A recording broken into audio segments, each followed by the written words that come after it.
Y es una reflexión que hace mi amigo Santiago Mazo Loaiza.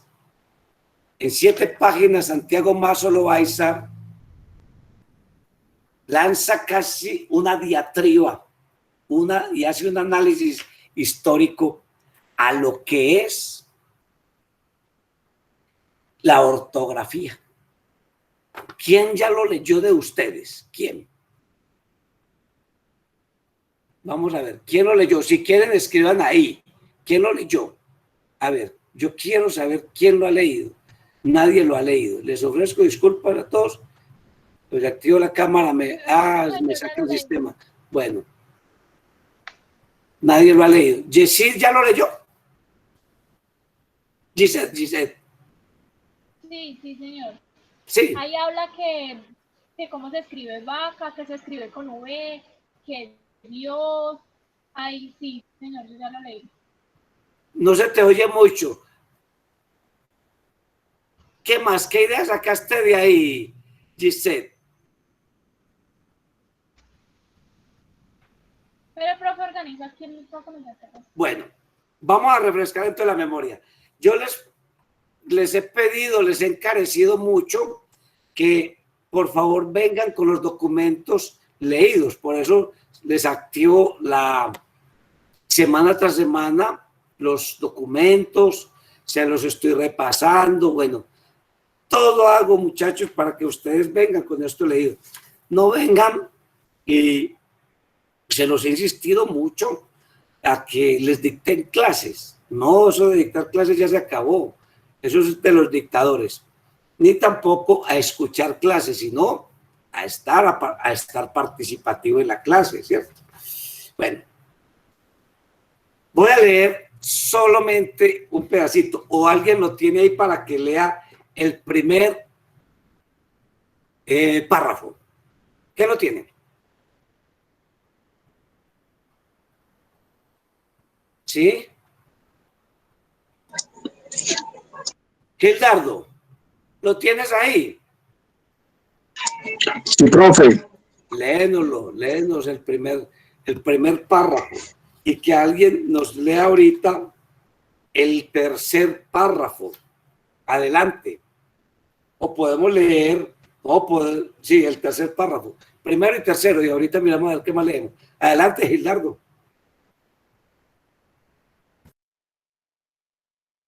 Profe, buenas noches. ¿Me pueden decir en qué clase está el documento? Que sí me excuso porque no lo tengo. O sea, eso está en la clase número 8 del ABA, de la plataforma. Está en todos los grupos que tengo asignados. En la 9. En la 9, perdón, en la 9. Estamos hoy en la clase nueva. Se llama Escríbalo con B de vaca. Listo. Que alguien me ayude a leerlo. Uno el primero, otro el tercer párrafo. Yo leo el primero, profe. Bueno, adelante. Listo. Te escuchamos. Un secular dolor de cabeza constituye para los usuarios de la lengua española el problema de la ortografía. Cuenta la historia que cuando el rey Alfonso X, el sabio, concibió la idea de unificar políticamente a España, convocó a todos los sabios y artistas que habitaban la península ibérica para que escribieran en la lengua de Castilla y abandonaran sus lenguas vernáculas, que bastantes eran: leones, gallego, aragones, catalán, portugués, navarro, entre otras, y que correspondían a otros tantos reinos existentes: Reino de León, Galicia, Aragón, Cataluña, Portugal, Navarra, todo a cambio de un mecenazgo, es decir, a la protección dispensada por una persona poderosa a un escritor o artista. Los vascos escaparon a la tentación.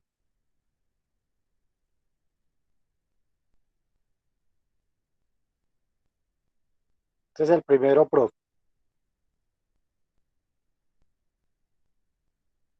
No se le está escuchando, profe. Profe, tienes el micrófono apagado.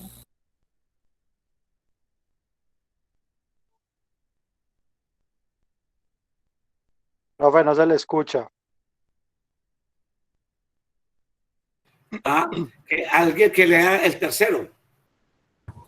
Sería el segundo, prof. No, el tercer párrafo de esta primera página. Yo, profe. Adelante, sí, el tercero. No, le damos pedazos.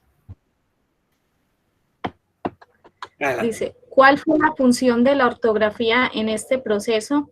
Sencillo. La tarea inicial era inventariar cuáles eran las grafías que en cada lengua se utilizaban para palabras comunes.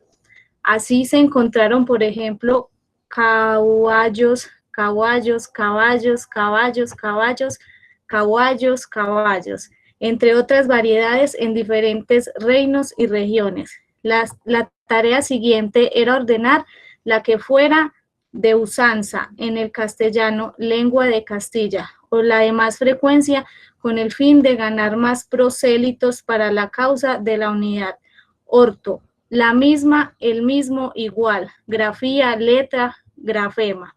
Ortografía, la misma grafía, la misma letra. Así surgieron reglas, las normas ortográficas, las imposiciones, calificaciones y descalificaciones que aún parecen en algunos manuales. Diga, no diga. Es la gramática normativa, no la única, por fortuna.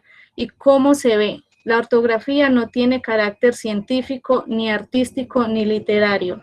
Su origen es político y lo sigue siendo, por transferencia. Se internaliza cada código normativo y se normativiza todo, hasta la convivencia y urbanidad.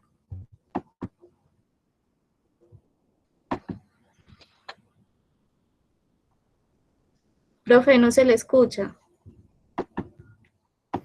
Alguien que nos ayude leyendo el primer párrafo de la segunda página donde dice la creación de la Real Academia Española. Adelante, Karen. Caliente.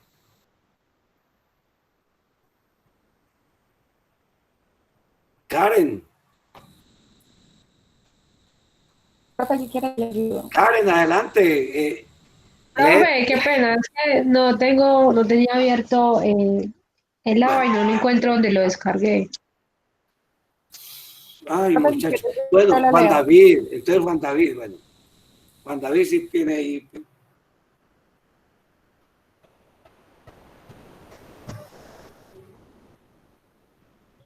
Profe, si quiere leo yo. Adelante, María Cristina, adelante. La creación de la Real Academia Española, con su lema limpia, fija y da esplendor, significó la continuación de la política. Limpieza y fijeza tienen que ver con el seguimiento de las reglas. Es el principio de corrección o lo que es lo mismo, que los usuarios sigan siempre la línea recta, la rectitud. Esto se transfiere a lo moral y constituye un intento por silenciar a las mayorías populares por el solo temor de cometer un error. Maximice si se trata de un texto escrito. Este fue uno de los afanes de los neoclásicos, para quienes solo los muy doctos, poseedores de conocimientos y cultura universales, tenían derecho a la expresión. Esto era aplicado con mayor rigor si se trataba de la mujer, que hasta la denominación mujer significa muda en su original árabe. Y obsérvese como tras el derrocamiento del consumismo en Afganistán, los fundamentalistas obligaron a las mujeres al abandono de las universidades y de las empresas, al silencio, a cubrirse completamente la cabeza y el rostro, al encierro en sus casas. Muy bien. Una voz recia, potente como la de Juan David López Aldarriaga nos va a leer desde la primer renglón de la página 3, hasta abajo, 1, 2, 3, hasta el cuarto párrafo. Adelante, Wanda. Continúo donde va la compañera. No, desde solo página 3, medio siglo después, saltémonos así eso. Perfecto. Dice, medio siglo después de los futuristas, en 1958, nacieron en Medellín los nadaístas, que convirtieron no solo la ortografía, sino toda la gramática, y a los gramáticos y a las academias en objeto de sus lanzazos. En el mensaje nadaísta antiacadémico se lee: ustedes se han pasado la vida parpadeando ante los libros para acabar un oscuro protataísmo y ser los policías del orden público idiomático. ¿No les duele mucho las nalgas de estar sentados en esos viejos bancos discutiendo si huevonada se escribe con B, ebria o teologal? Porque se desprecian así la vida. Y más adelante, ¿qué diablos nos importa qué labios se escribe con B labial, si al fin y al cabo el oficio de ustedes es cerrarnos la jeta para censurar nuestros negros y alucidos poemas sobre los esponsales del gonococo? La propuesta planteada por los nadaístas para solucionar el problema es bastante dramática. Señores, rata de la academia, queremos darles un consejo de brujos. ¿Por qué no se suicidan? No duden, contarán desde ya con el eterno agradecimiento del arte y de la humanidad, pero ya sabemos, ustedes son unos cochinos cobardes. Todo lo que ustedes saben sobre la muerte es que suicidio se escribe con C y que la vida se escribe con B de vómito. Ya en las postreras, hasta ahí, o continúe el último. Continúe ese parrafito, pues. Sí. Perfecto, listo. Ya en las postrimerías del siglo XX, el escritor Gabriel García Márquez considera natural la reacción de los gramáticos, lingüistas y académicos a su discurso de Zacatecas, titulado Botella al mar, para el dios de las palabras. Dice el escritor, sería absurdo que los que guardan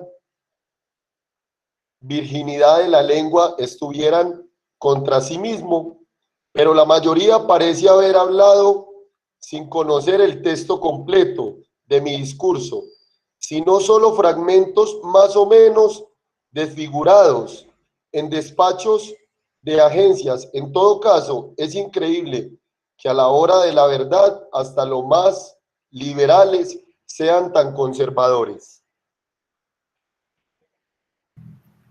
Listo, ojo, estoy escuchando las lecturas y nos falta el ejercicio de lectura en voz alta. Nos falta ese ejercicio, compañeros. Reconocer las palabras, ponerles buen tono. Saruk, adelante, donde dice, hubo en Colombia, página 5, más abajo de la mitad. Después de donde dice, las que siguen son de la primera clase. Bueno, adelante, Saruk.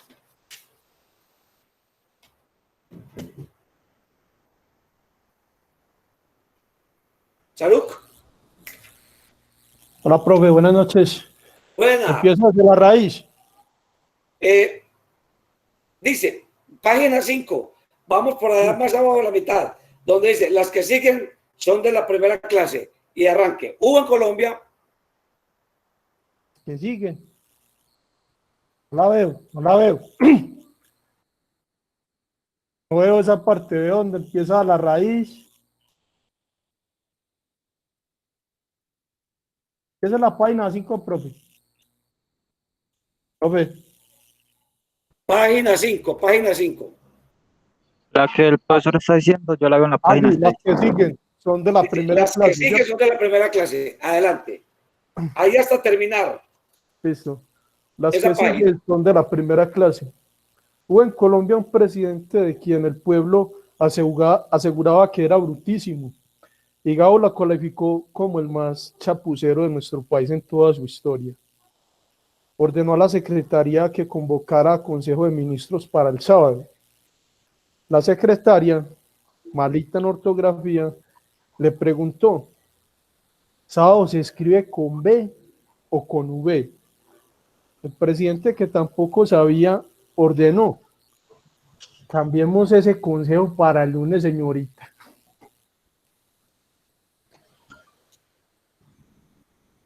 O Sí. está viva, vivía en casa del maestro. O esta, 2 puntos. Vivía en casa del maestro Tomás Carrasquilla. Sí, sí, profe, sí, o esta. O con la puntuación. Sí, sí, o esta. Vivía en casa del maestro Tomás Carrasquilla, una campesina que ayudaba en los oficios. Un día pidió al patrón que le escribiera una carta para su enamorado, a lo cual él accedió, el maestro.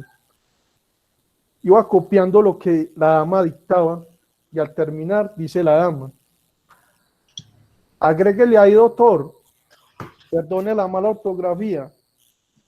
Aquí se ve la presunción de pecado y ya se declara culpable, como en los asuntos de la religión.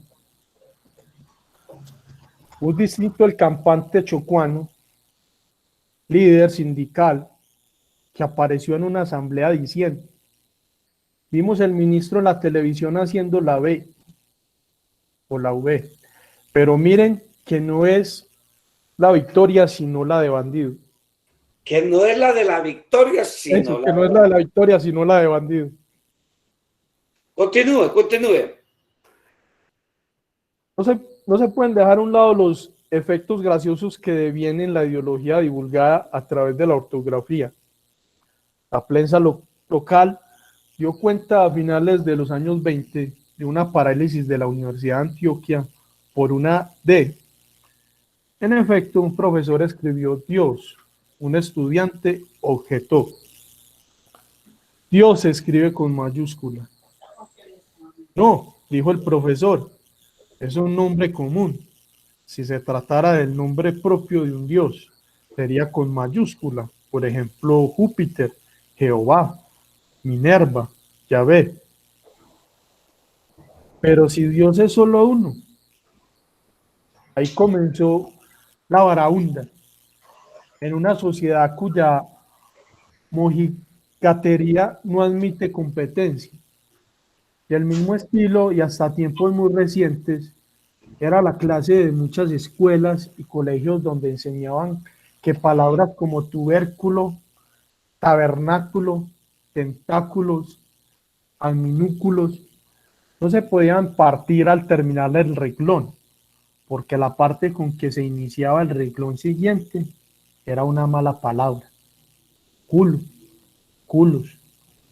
Listo. Gracias, Saruk. Saruk, faltan, y díganlo ustedes mismos, muchachos, faltan ejercicios de lectura en voz alta. Listo. Las más de las veces a profesores y profesoras se les llena primero el ojo que la tripa en materia de ortografía. Eso se constata en situaciones como la ocurrida en un establecimiento educativo que atendía una reunión de padres de familia, para la cual había sido escrito el orden del día en el tablero. El quinto punto se refería a la ortografía, que estaba hecha un desastre. Afirmaba alarmada la directora. Los atónitos padres de familia pudieron contar 10 errores ortográficos en los 5 renglones. ¿Y qué decir de los errorazos que aparecen en las pantallas de la televisión? Y de los banquetes que ofrece en este sentido la prensa escrita cada vez que se descuida al corrector y aparece el diablillo. Y de los que aparecen en los diccionarios. Con razón el televidente y el lector necesitan defensor. Esto sin contar las cantidades industriales de adefesios ortográficos que se descargan en los archivos de Internet. Listo. Dejemos hasta ahí esta lectura y procedamos a una pequeña reflexión de la misma. ¿Qué es la ortografía sino unas normas? Son leyes. ¿Y qué es la ortografía y qué son las leyes sino acuerdos? Acuerdos públicos, acuerdos sociales. Le hablo a los que estudian Derecho. Son convenciones. ¿Qué es una convención? Convenir. Convenir con alguien. Yo convengo con mi esposa que nos casamos y que ella pone la mitad y yo la otra mitad. Ay, esos son los matrimonios modernos. Yo convengo con ustedes que venimos a clase y todos prenden las cámaras, porque eso es muy feo, no estar por allá de NN o en el incógnito. Convenimos eso, nos ponemos de acuerdo. Es una convención colectiva. El lenguaje es una convención. Y es una convención desde la historia. Por algo. O se impuso, o se penetró silenciosamente y todos quedamos en esas, pero la convención quedó estatuida como una costumbre. Listo. Una convención. Pero ¿cómo les parece que las convenciones, como las leyes, como las constituciones, están plagadas de un juego de intereses y de juegos políticos? Así de fácil, de poder. De poder. Hay unos hombres, y hoy en día sucede mucho, que si no se despierten, bueno, que Dios lo bendiga.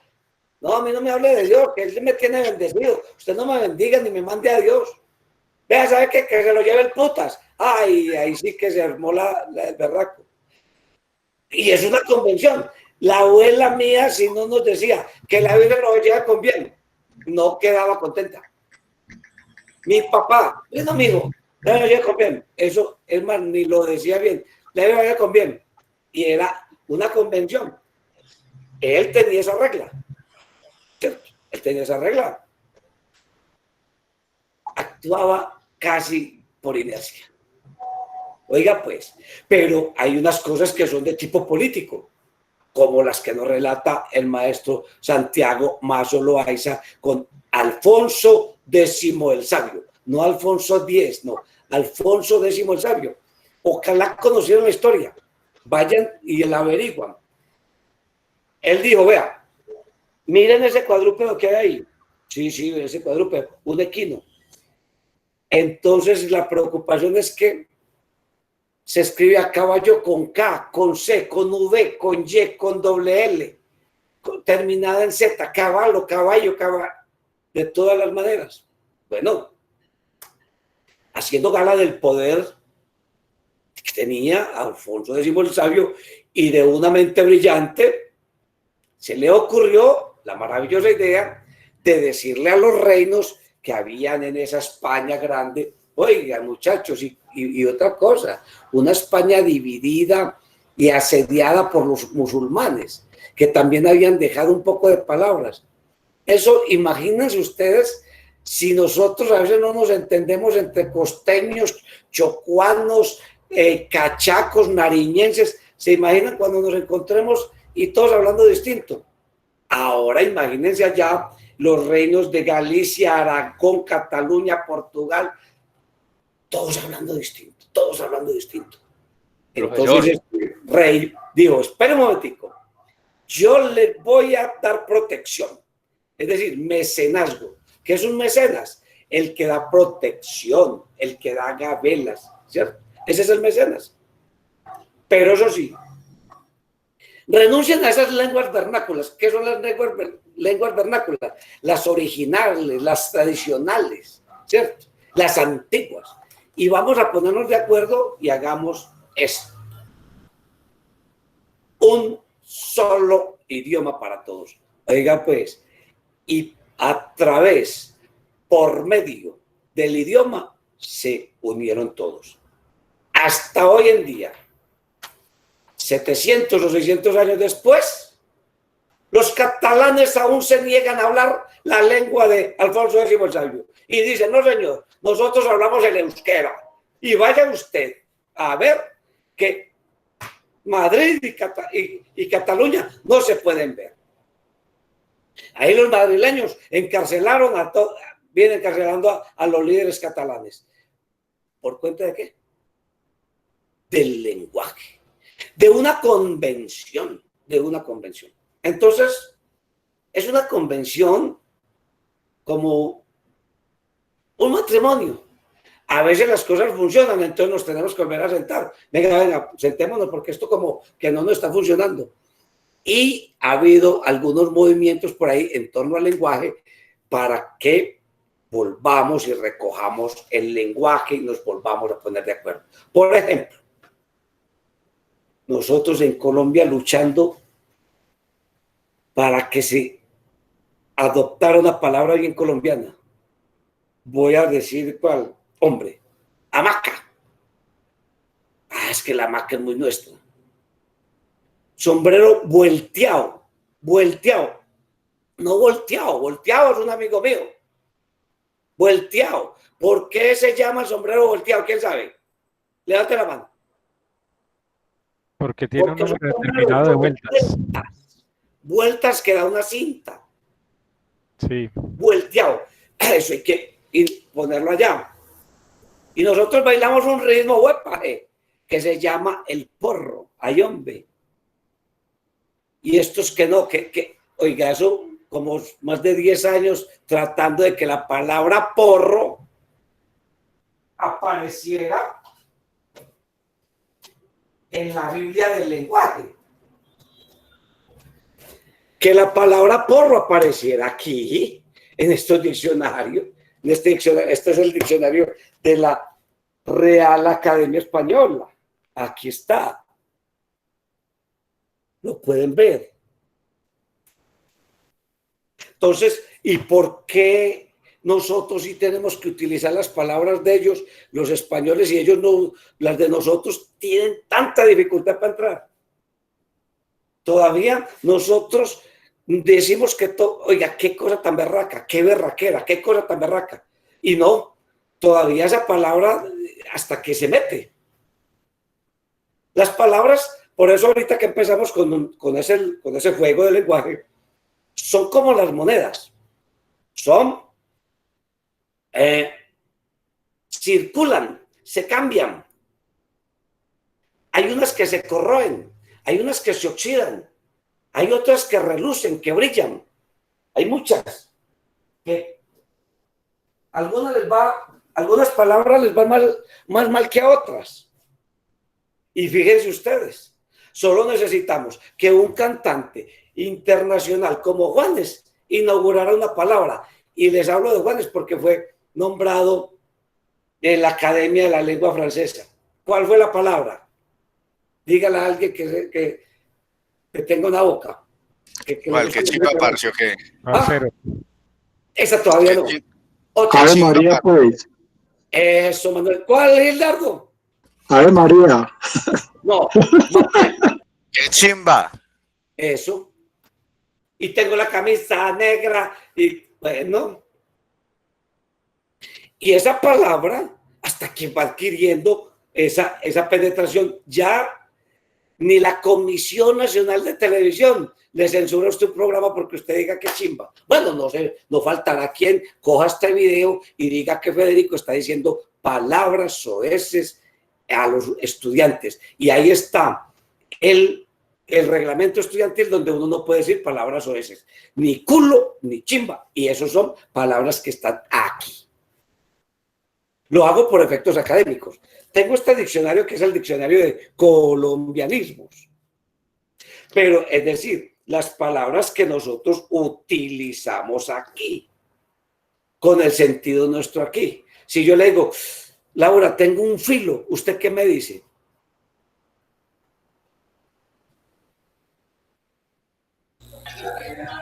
Que tenía hambre. Que tengo hambre. Vaya, diga eso en cualquier otra parte y nadie le comprende eso. No más por decir esa. No, pues saquémoslas de aquí. Esto, ya usted me calibró. Eso es un colombianismo. Vea, esto es grande, vea. Hombre, vamos a comer papa chorreada. ¿Qué? ¿Qué será papa chorreada? Chorreada. O sea, como con agua. ¿Qué? ¿Eso qué? Entonces, fíjense que muta, cambia, se regenera, muta de piel. Y les digo que ojalá vayan y miren en cada uno en internet un artículo maravilloso. Siempre lo recomiendo a los estudiantes. No lo he puesto en el ABA para evitar suspicacias, pero es un artículo de sociología lingüística y cómo ustedes pueden entender a su país, Colombia, a través de la investigación de una palabra, porque es una investigación sociológica, lingüística, política y antropológica.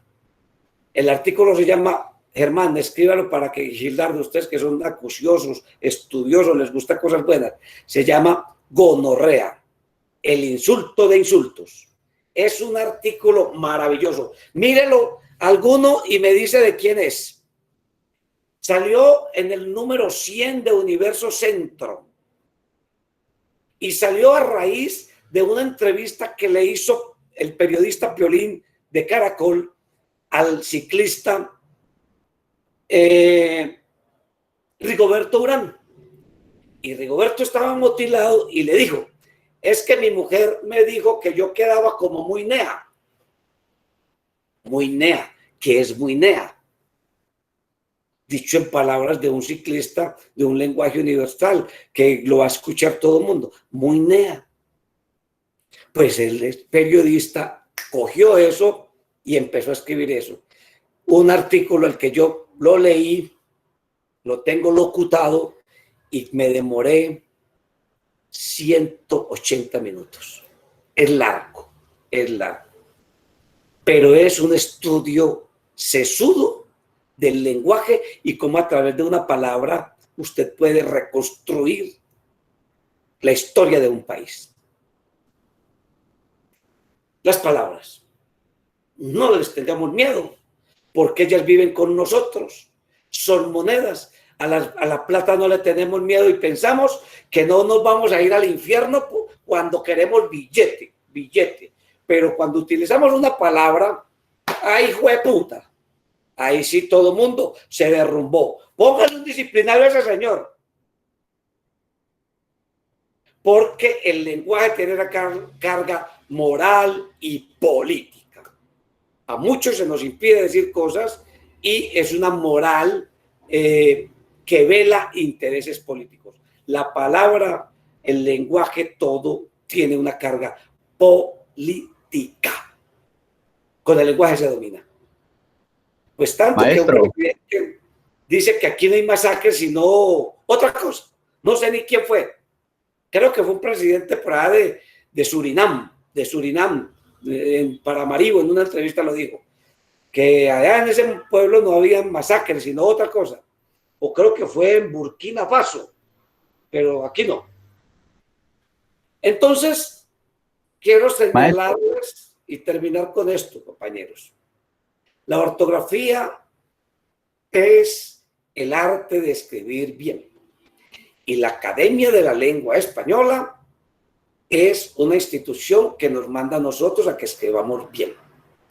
Porque si yo les digo a ustedes que escriban con B de vaca, haciendo pues un análisis histórico de la ortografía, ¿por qué también les voy a decir en este momento que se preocupen por escribir bien los textos que tienen que escribir como profesionales? Ya Manuel sabe por qué, Manuel Alejandro Cortés, porque nosotros como profesionales debemos acudir al llamado de la normativa. Por ejemplo, tenemos que acudir al llamado de la normativa que no podemos ir a una audiencia, en el caso de los abogados, en pantaloneta. O una licenciada no va a ir a dar clases como también en pantaloneta o en bikini. No, debe de ir vestida a la usanza para cumplir su deber profesional. En la norma, en la ortografía, en el caso del vestir.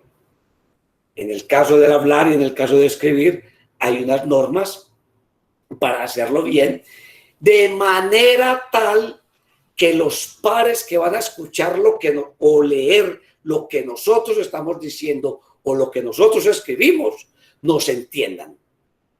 Nos entiendan. No podemos ir con un lenguaje como llegar y decirle allá al fiscal, oíste, parcero, entonces, hombre, ¿qué hagamos con esta vaina? ¿Cómo que parcero? ¿Cómo que vaina? Ya no lo entendió. Como profesionales, entonces tenemos que acogernos al rigor de esa convención social que es el lenguaje.